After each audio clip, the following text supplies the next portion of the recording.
हाय developers, मैं हूं शुभम वर्मा और आज हम देखेंगे जावास्क्रिप्ट इंटरव्यू क्वेश्चन से रिलेटेड पार्ट 28। तो आइए देखते हैं।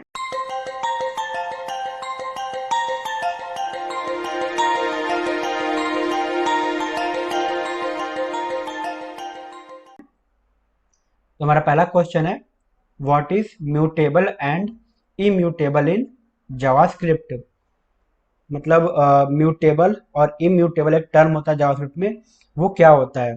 अगर आप इंटरव्यू तैयारी कर रहे होंगे जावास्क्रिप्ट में, चाहे फिर नोड जेएस या फिर रिएक्ट जेएस, मतलब किसी जावास्क्रिप्ट मतलब फ्रेमवर्क या फिर लाइब्रेरी में, तो मोस्टली आपको ये क्वेश्चन जरूर देखने को मिलेगा कि म्यूटेबल और इम्यूटेबल क्या होता है।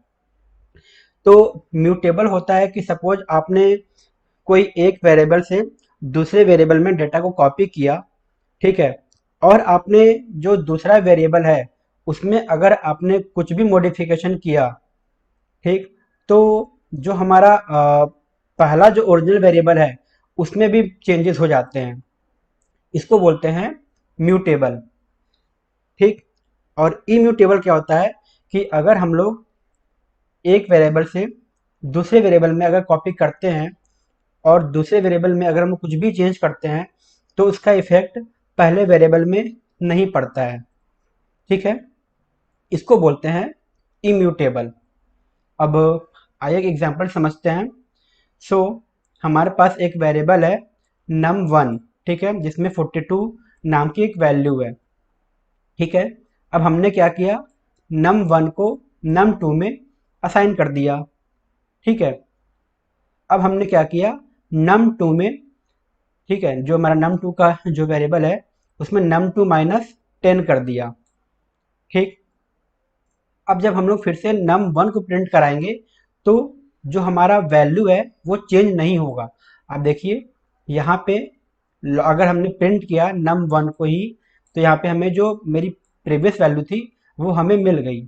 मतलब हमने क्या किया, जो हमारा पहला वेरिएबल था, पहले वेरिएबल से हमने उसको कॉपी करके दूसरे वेरिएबल में असाइन किया और दूसरे वेरिएबल में हमने कुछ चेंज कर दिया। तो इससे क्या हुआ कि जो मेरा पहला वेरिएबल था उसमें कोई भी चेंजेस नहीं हुआ। तो ये हो गया हमारा इम्यूटेबल, ठीक है। अब हम लोग एग्जांपल देखते हैं म्यूटेबल का। सो सपोज हमारे पास एक एरे है, एरे 1, जिसमें 1 to 3 नाम की एक उसकी वैल्यू है, ठीक। अब हमने क्या किया, एरे 1 की वैल्यू को एरे 2 में असाइन कर दिया, ठीक है, आप यहाँ पे देख सकते हैं। और अब हमने क्या किया अगले लाइन में कि एरे 2 में ही हमने पुश कर दिया 4 5 6 को, ठीक है। आप यहाँ पे देख सकते हैं कि हमने जो वैल्यू को पुश किया वो एरे 2 में किया, ना कि एरे 1 में। लेकिन जब हम लोग कंसोल कराते हैं, मतलब जब हम लोग प्रिंट कराते हैं एरे 1 को, तो हमारे एरे 1 में तो केवल 1 2 3 था, लेकिन यहाँ पे तो 4 5 6 भी आ गया। अब यहाँ पे हुआ क्या कि जब हमने चेंज किया वेरिएबल 2 को, तो इसने हमारे वेरिएबल 1 को भी चेंज कर दिया, ठीक है। आप यहाँ पे देखिए, जो हमारा एरे 1 था इसमें केवल 1 2 3 था, लेकिन जब हमने एरे 2 में चेंज किया तो ये हमारा जो वेरिएबल 1 है वो भी चेंज हो गया।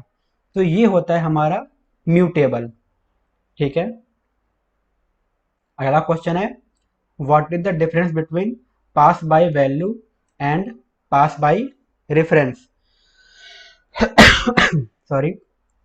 तो ये क्वेश्चन भी काफी ज्यादा पूछा जाता है कि पास बाय वैल्यू और पास बाय रेफरेंस में क्या फर्क होता है।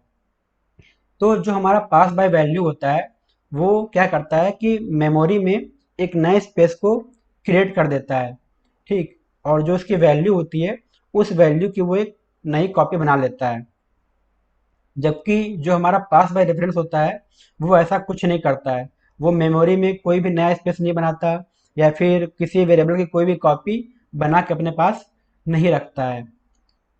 अब हम ये देखते हैं कि पास बाय वैल्यू जो है या फिर पास बाय रेफरेंस है, उसमें कौन कौन से डेटा टाइप्स आते हैं। तो जो हमारा पास बाय रेफरेंस है उसमें एरे और ऑब्जेक्ट्स आता है, ठीक है। और जो हमारा पास बाय वैल्यू है उसमें स्ट्रिंग्स, नंबर्स, बूलियंस, अनडिफाइंड और नल आते हैं, ठीक है। और शॉर्ट टर्म में हम लोग कह सकते हैं कि जो हमारा कॉम्प्लेक्स वैल्यू होता है वो पास बाय रेफरेंस होता है, और जो हमारा प्रिमिटिव वैल्यूज होता है वो पास बाय वैल्यू होता है। ठीक है। अगला क्वेश्चन है, what is flat in JavaScript.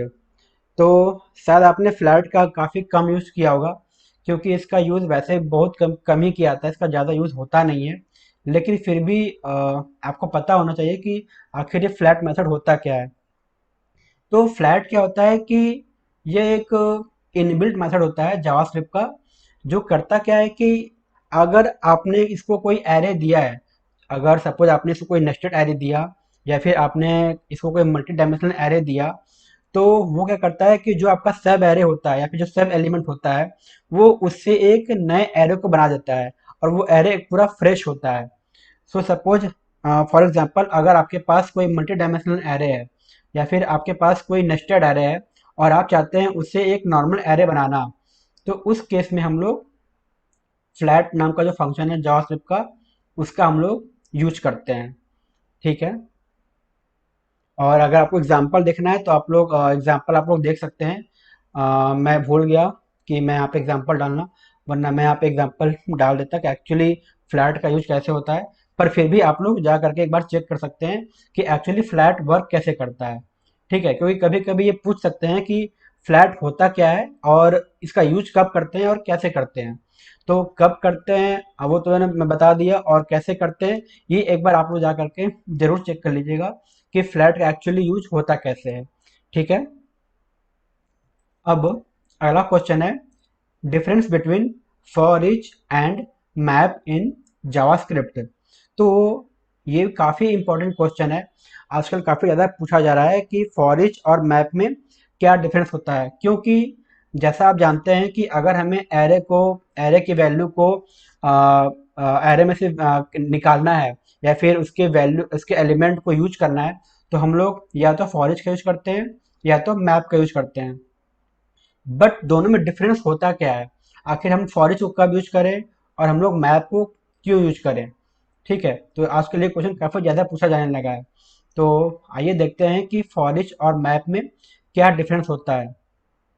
तो जो हमारा फॉर ईच होता है ये एक नए एरे को क्रिएट नहीं करता है। मतलब हम जब भी कोई एरे, एक्चुअली फॉर ईच का हम लोग यूज कब करते हैं या फिर मैप का यूज कब करते हैं, जब हमारे पास कोई एरे होता है तो उसकी वैल्यू को निकालने के लिए, ठीक है, हम लोग